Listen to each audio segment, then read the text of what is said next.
हरे कृष्णा, राधे राधे, ओम नमः शिवाय। तो फ्रेंड्स, सावन का महीना शुरू हो चुका है और सावन का इस वर्ष 2025 में 11 जुलाई से शुरू होगा। सावन के महीने में पूरे महीने व्रत किए जाते हैं। कुछ लोग तो पूरे महीने व्रत रखते हैं और कुछ लोग सावन के जो सोमवार आते हैं उस दिन व्रत रखते हैं। तो देखिए, आज की वीडियो में हम जानेंगे कि पूरे सावन के व्रत कैसे किए जाते हैं और व्रत का उद्यापन कैसे किया जाता है। साथ हम जानेंगे कि सावन के सोमवार के व्रत कैसे किए जाते हैं। तो चलिए वीडियो शुरू कर लेते हैं। अब देखिए, सावन का जो व्रत है वो 3 तरीके से किए जाते हैं। पहले जो तरीका है वह है कि सावन के व्रत फलाहार किए जाते हैं। कुछ लोग फलाहार व्रत करते हैं, तो फलाहार व्रत करेंगे तो सिर्फ जो फल खाने होते हैं उसके अनुसार नमक बिल्कुल नहीं खाना होता है। दूसरा जो तरीका है वह यह है कि आप एक मीठा भोजन करते हैं, उसमें नमक नहीं खाया जाता, बिल्कुल भी मीठा भोजन आप कर सकते हैं। या अगर आप नमक के बगैर नहीं रह सकते हैं तो आप सेंधा नमक ले सकते हैं, तो मीठे व्रत कर सकते हैं। इसके अलावा एक जो तीसरा तरीका है वह यह है कि आप एक समय सिंपल शुद्ध सात्विक भोजन करेंगे, यानी कि पूरे दिन व्रत करेंगे और शाम के समय हम शुद्ध सात्विक भोजन करके प्याज लहसुन ना हो वह करेंगे, यानी और नमक आप एक समय खाएंगे। तो इस तरीके से आपको पहले ही डिसाइड कर लेना है कि आपको किस तरीके का व्रत करना है। आप फलाहार व्रत करना चाहती हैं, आप मीठा व्रत करना चाहती हैं, या आप सिंपल व्रत करना चाहती है, आप पहले ही सोच लेना है। उसके बाद देखिए, जब आप सावन के पहले दिन व्रत शुरू करेंगे तब हमें क्या करना है कि सुबह स्नान आदि करने के बाद घर में जो भी मंदिर है उसमें आप भगवान शिव शंकर की मूर्ति के सामने या फोटो के स्वरूप आपके पास शिव शंकर का, उनके सामने आप सीधे हाथ में जल लेकर कहती हैं कि हे भगवान, मैं पूरे सावन माह आपका व्रत करना चाहती हूँ और व्रत संपूर्ण करने में मेरी सहायता करें और मेरी मनोकामनाओं को पूर्ण करें। इसी से जो आप हाथ में जल लिया है वह भगवान शंकर को समर्पित कर दें और उसके बाद आप व्रत शुरू कर दें। तो व्रत हमें क्या करना है कि पहले संकल्प कर लेना है और फिर आपको पूजा करना है। भगवान शिव शंकर का पूजन कैसे किया जाता है इसकी वीडियो चैनल पर आ चुका है, आप देख सकते हैं। पूजा आप मंदिर में जाकर करें तो बहुत अच्छी बात है। पूरे सावन का महीना जब मंदिर में जाकर भगवान शिव शंकर को जल समर्पित करते हैं तो इससे अच्छा तो कुछ भी नहीं हो सकता है। लेकिन अगर आप मंदिर में जाना भी चाहें और ना जा पाएँ, आपके पास इतना समय नहीं होता है या मंदिर पास में नहीं है, तो फिर आप घर पर भी बहुत सारा तरीके से पूजन कर सकते हैं। घर पर ही भगवान शिव शंकर का पूजन करें। पूजन के बाद आप दिन में दूध, चाय या फल खा सकते हैं। शाम के समय आपको एक समय भोजन करना है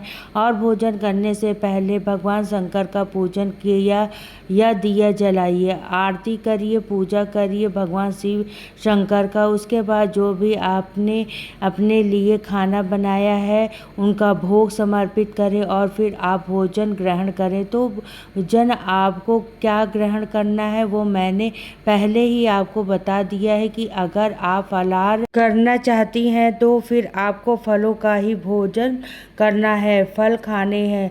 अगर आप मीठा व्रत करना चाहती हैं तो आप मीठा खाना खा सकती हैं और लड्डू खा सकती हैं या चूरमा खा सकती हैं, कोई भी मीठा खाना खा सकती हैं। मीठी मिठाई व्रत में नहीं पाए जाते हैं। और अगर आप सिंपल व्रत करते हैं तो फिर आप जो घर में शुद्ध सात्विक भोजन बनता है बगैर लहसुन प्याज का वह आप खा सकते हैं। इस तरीके से आपको एक समय भोजन कर लेना है। पूरे महीने इसी तरीके से व्रत करने हैं और सावन के सोमवार के जो व्रत करते हैं ना, वह भी भी इस विधि से व्रत कर सकते, यानी कि सावन के सोमवार को भी आपको पहले ही डिसाइड कर लेना है कि आप फलाहार व्रत करेंगी, मीठा व्रत करेंगी या सिंपल व्रत करेंगी।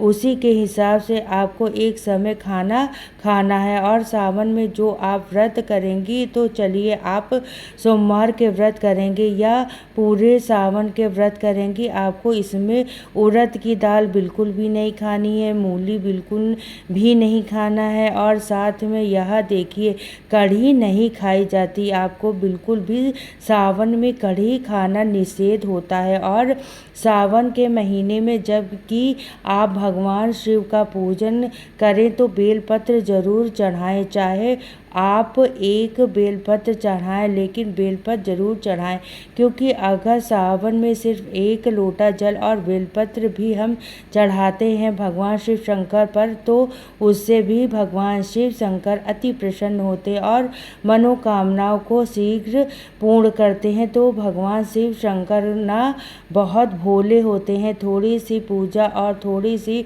प्रयास से ही प्रसन्न होकर मनोकामनाओं को पूर्ण करते हैं। तो सावन में हमें भगवान शिव शंकर की पूजा अर्चना जरूर करनी चाहिए, क्योंकि सावन महीने भगवान शिव शंकर को समर्पित होता है और सावन में की गई पूजा पाठ का अनंत गुना फल प्राप्त होता है। तो सावन में भगवान शिव शंकर को एक लोटा जल और एक बेलपत्र जरूर समर्पित करें।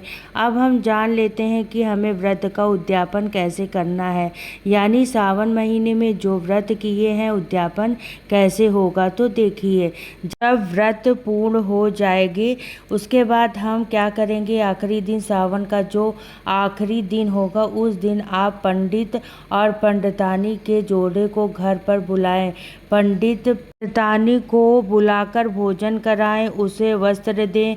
वस्त्र में पंडित जी को आप कुर्ता पैजामा सेट, धोती कुर्ता जो आपके पास हो, जो वो पहनते हो वो दे दें। पंडितानी को आप साड़ी सूट जो पहने वो दें। उसके साथ ही पंडितानी को आप श्रृंगार का सामान जरूर दें। सावन के महीने में श्रृंगार के सामान का जरूर दान करना चाहिए, क्योंकि सावन में पार्वती को श्रृंगार का सामान समर्पित किया जाता है।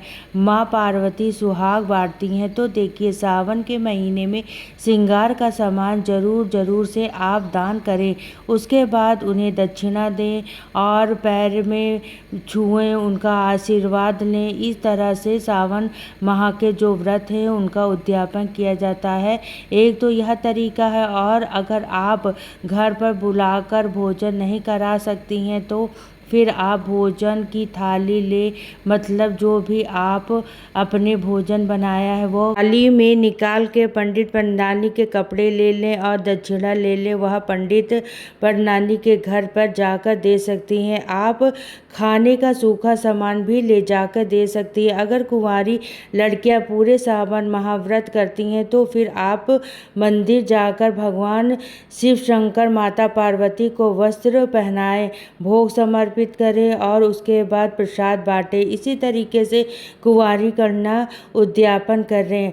अगर कुंवारी लड़कियां वस्त्र ना भी चढ़ा पाएँ तो वह जनेऊ चढ़ा दें और 1.25 किलो या 5.25 किलो प्रसाद बांटे, दक्षिणा चढ़ाएं। इसी तरीके से कुंवारी लड़कियों का उद्यापन हो जाता है। तो इसी तरीके से महासावन का व्रत का उद्यापन किया जाता है। महासावन के व्रत का उद्यापन बहुत ही सरल है, आप इनमें से किसी भी विधि से उद्यापन कर सकती हैं। इसके साथ ही जब सावन के सोमवार आप करती हैं तो इसका उद्यापन भी इसी तरीके से किया जाता है। आखिरी जो सोमवार आएगा उस दिन उद्यापन किया जाता है।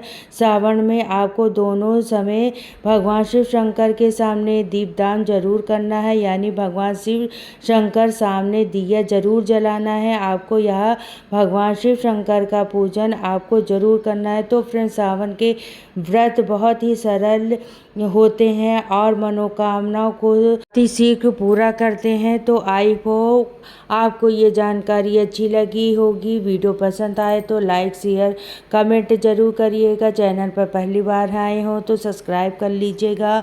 और मिलती हूँ नई जानकारी के साथ फिर से नई वीडियो में। तो सभी को राधे राधे, जय श्री कृष्णा।